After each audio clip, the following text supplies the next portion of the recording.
Welcome to today's deep dive. We're going to be kind of exploring a fascinating area where machine learning algorithms meet design fiction. Yeah, interesting combination. Right. It might seem a little odd at first Yeah, glance, it does. but there's actually a ton of potential there. When we talk about design fiction, we're really talking about using storytelling and imagination Mm. to try and tackle this really big and pressing problem of algorithmic bias in AI. You've already piqued my curiosity. I'm So not... I've got to ask right off the bat, when we say algorithmic bias, what are we actually talking about? Okay, so think about it this way. Imagine you're a company and you want to make your hiring process a little bit more efficient. Okay. So you decide, hey, let's use an algorithm to sort through all of these resumes. Mm-hmm. Sounds pretty efficient, right? Right. Should work. Makes sense. Yeah. But here's the catch. Okay. What if that algorithm, the one you're using to sort through resumes, was trained on data that already has biases baked in? Oh, I see what you're saying. So, like, if historically most of the people in that role have been men, for example. Exactly. That's a perfect example. There's this really interesting study in Science by Kaliskin and their team, Mm. and they showed that when you feed an AI a bunch of language data, it starts to pick up on those existing biases. Oh, wow. So it might start to associate words like professional or salary more with men, Mm. while words like parents or wedding get linked to women. I see. So even if the data seems neutral on the surface, Mm-hmm. it can carry all of this hidden baggage. Mm. And the algorithm just learns and unfortunately perpetuates those biases. So in that example, even though you're trying to make hiring more efficient, you could actually end up unintentionally favoring male candidates. Yes, precisely. Yeah. And this is why it matters to everyone listening. Because these types of algorithms, they're being used in more and more areas of our lives. Right. I mean, everything from loan approvals to healthcare recommendations. It's true. And if they're built on biased data, then they can actually make existing inequalities even worse. Okay, so the stakes are pretty high. Absolutely. This brings us to MiniCode, which is what we're diving into today. Yeah. Can you tell me a bit more about what MiniCode is and how it tries to address this problem? So MiniCode is a really unique workshop. It's a methodology designed to help us tackle this problem of algorithmic bias. Mm. But the really cool part is that it does this using design fiction. Design fiction. Okay, now you've really got me intrigued. I know, right?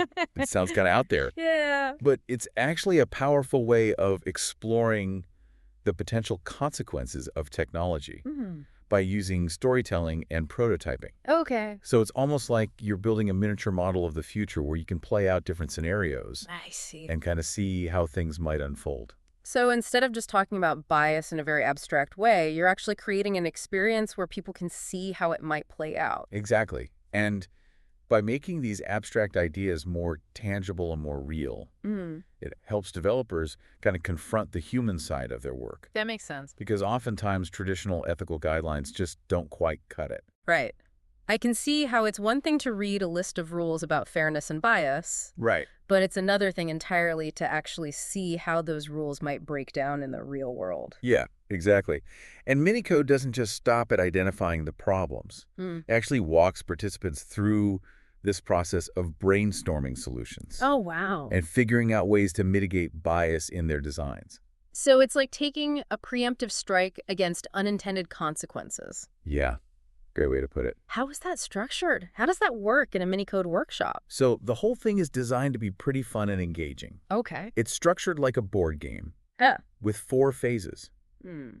Prepare, ideate, refine, and reflect. I love that. Making it into a game. Yeah, it makes it a little bit more approachable. Yeah. And the first phase, prepare, is all about getting everyone on the same page. Okay. So the participants start by creating a narrative about a potential future scenario where they're using a specific machine learning application. And they're encouraged to use this thing called an inspiration wall. Inspiration wall. Yeah. What is that? So it's like a big collaborative mood board Mm. where people can bring in images, articles, objects, anything that helps them visualize that world Okay. that they're trying to create. So setting the scene Exactly. before you even get to the technology. Right. It could be as simple as, a magazine clipping. Mm.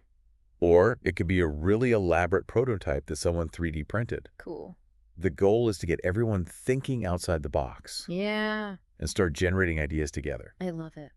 So yeah, you're setting the stage and sparking those initial creative sparks. And then once you have that groundwork laid, Okay. you move on to the ideate phase, which is where the real brainstorming begins. This is where people start coming up with ideas for machine learning applications within that future scenario, right? Exactly. And this is where design fiction really starts to shine. Okay. Remember the thing from the future cards we talked about? Yes. The ones that give you a glimpse into a possible future. Right. Like little snippets of stories. Exactly. So each card has a different prompt on it. Maybe it's a new type of technology, a social trend, or even just a feeling or a mood. And by drawing these cards randomly, the teams are kind of forced to step outside their comfort zones Yeah. and consider all these different possibilities. So it introduces an element of randomness and unpredictability. Exactly. And, sometimes those are the moments where the most creative breakthroughs happen. That's so true. And by grounding these brainstorming sessions in a specific fictional scenario, it makes those abstract ethical considerations way more concrete and relatable. Right. It's one thing to say we need to design for fairness. Right. But it's another thing entirely to actually see how a biased algorithm might play out in a specific situation. Exactly. And then actually have to grapple with the consequences. So that's what the next two phases are all about: refine and reflect. Okay, so this is where teams start to refine their ideas and really think through those ethical implications. Exactly. So in the refine phase, they use another set of cards called MiniCode ethics cards. Okay. And each card represents a key ethical principle, Interesting. like justice, non-maleficence, or explicability. Okay, hold on a second. I'm not familiar with that term explicability. What does that mean? Sure, yeah. So explicability basically means that the decisions that an AI system makes should be transparent Okay. and understandable to humans. We should be able to kind of trace back and understand why a particular decision was made, Yeah. and not just blindly trust the output of some black box algorithm. Right, that makes sense. Huh? So these mini-code ethics cards are prompting the teams to think about how these ethical principles apply to their designs. Exactly. And then the reflect phase is all about taking a step back and evaluating those designs from different angles. Okay. And the teams are encouraged to ask some tough questions, like, is the data we're using to train this algorithm actually representative? Is it fair? How can we make sure that this technology doesn't harm anyone? I love it. So MiniCode is creating this space for these really critical conversations to happen. Right. Conversations that often get lost Yeah, in the rush of tech development. it's true. And one of the things that makes it so unique is that it brings together a really diverse group of people to have these conversations. We're not just talking about data scientists and engineers. We're talking about product managers, designers, Right. ethicists, social scientists, Social scientists, anyone who has a stake in AI, Yeah. its development and its impact. So it's about fostering a much more holistic approach to AI development. Exactly. One that takes into account those ethical and social implications. Precisely. And the research actually shows that this kind of multidisciplinary approach is really valuable. Okay. It helps uncover hidden biases, and it leads to much more innovative solutions. That's amazing. But I have to wonder, have they actually put this to the test? They have, and the results are really interesting. We'll dive into those in the next part of our deep dive. I can't wait. This is giving me a lot to think about already. Right. We left off talking about all those different phases of MiniCode and how it uses design fiction to get people thinking about the impact of AI. Yeah. But I'm curious to see how it actually works in practice. Can you share some specific examples? Absolutely. Let's go back to that scenario we touched on earlier with the team designing an AI-powered healthcare app. Oh, yeah. The one where personalized medicine was available, but only if you could afford it? Exactly. And that scenario was actually taken directly from one of the thing from the future cards. Wow. So those cards really are prompting those what-if questions. Yeah, they're designed to get those conversations flowing. About the potential societal impacts of these technologies. Exactly. And in this case, the card forced the team to confront a very real ethical dilemma, which is, if we create an AI that can personalize healthcare treatments, Yeah. how do we ensure that it doesn't just make existing inequalities even worse? That's such a tough question. It is. It really highlights how AI can have these ripple effects, impacting not just individuals, but entire social structures. Right. And that's where MiniCode comes in. It's not just about identifying those problems. It's about pushing participants to think about concrete solutions. So how did the team in that example approach that particular challenge? Well, they had to get creative. They brainstormed ways to design the app so that it would ensure equitable access, Okay, even for people who might not be able to afford the most advanced treatments. I see. Maybe the app could offer like a tiered system with different levels of personalization, Mm. or it could connect users with resources and support networks to help them navigate that complex healthcare system. So it's almost like they're prototyping not just the technology itself, Right. but the entire ecosystem around it. That's a great way to put it. Yeah. And that's why MiniCode is so valuable. Hmm. It's not just about building a better algorithm, it's about designing a better future. That's a good point. Are there any limitations to using design fiction this way? That's a good question. Could it be too focused on hypothetical situations? It's something that the researchers have thought about a lot, Hmm. and their approach is to make sure the exercises are grounded in real-world data. So it's not just pure imagination. Right. You need that You're foundation. using data to inform those scenarios. Exactly. So in that healthcare app example, Hmm. the team would have access to data on healthcare costs, Yeah. access to technology, Right. and those existing inequalities. So they'd be using that data to inform their scenarios. Exactly, making sure they're rooted in reality. So it's like data is the foundation for this fictional world. Yeah. And that makes those scenarios both imaginative and relevant. Precisely. Hmm. And by combining those data insights Yeah.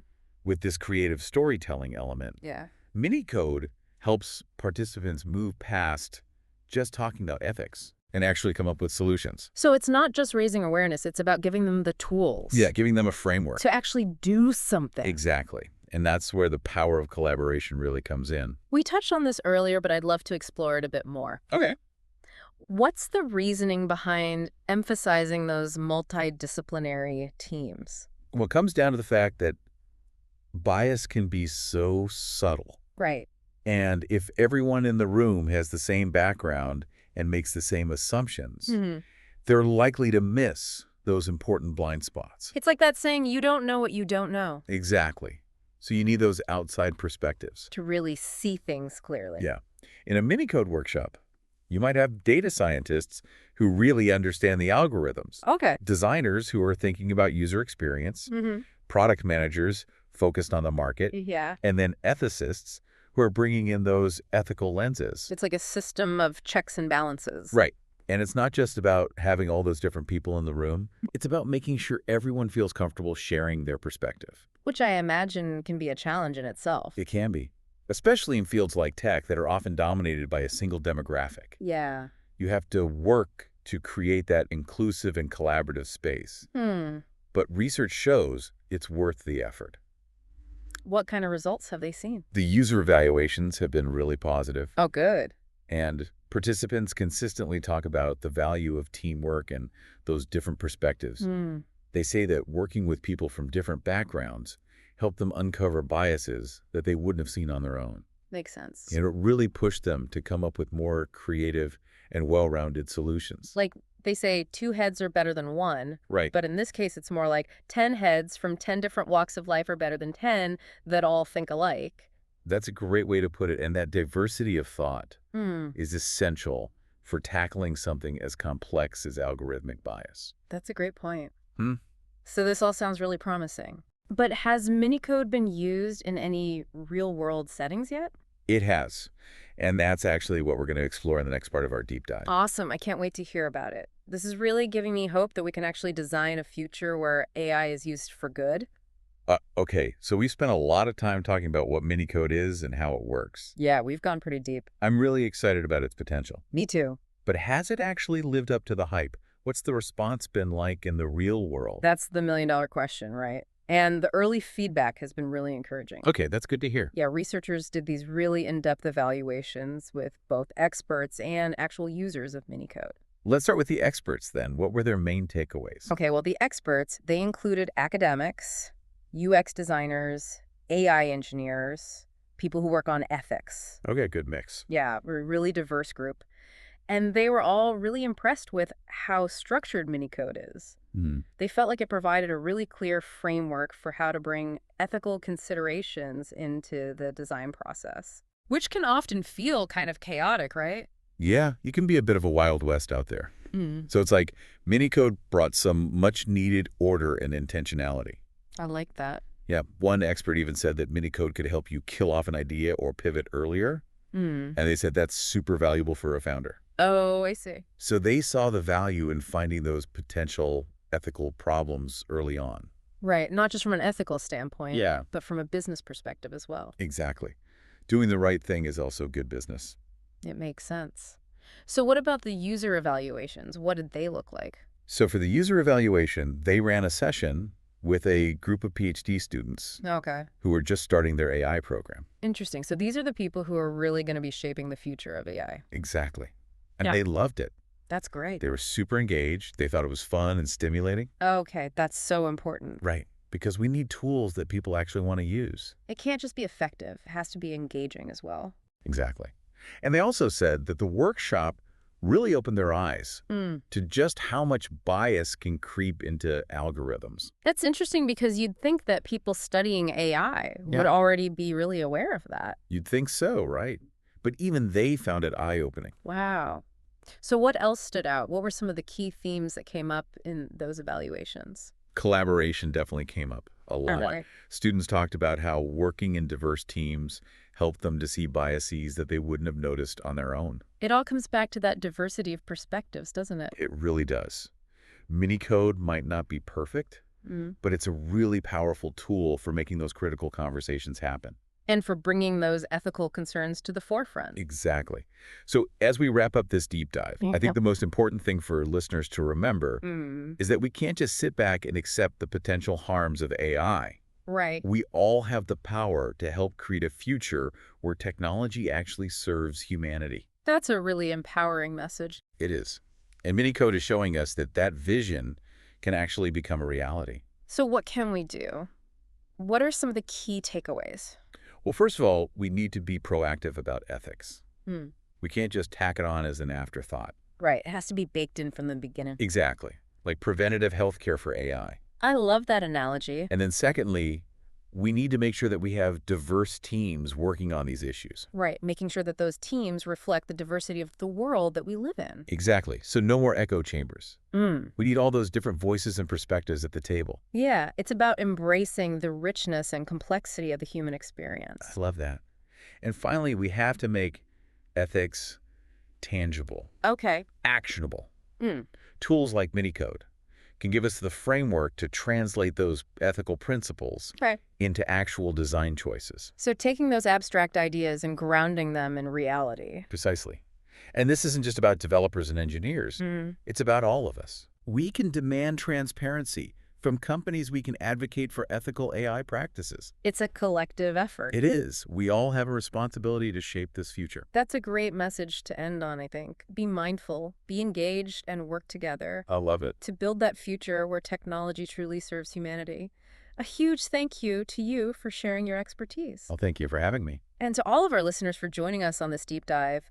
Keep exploring, keep questioning, and keep diving deep.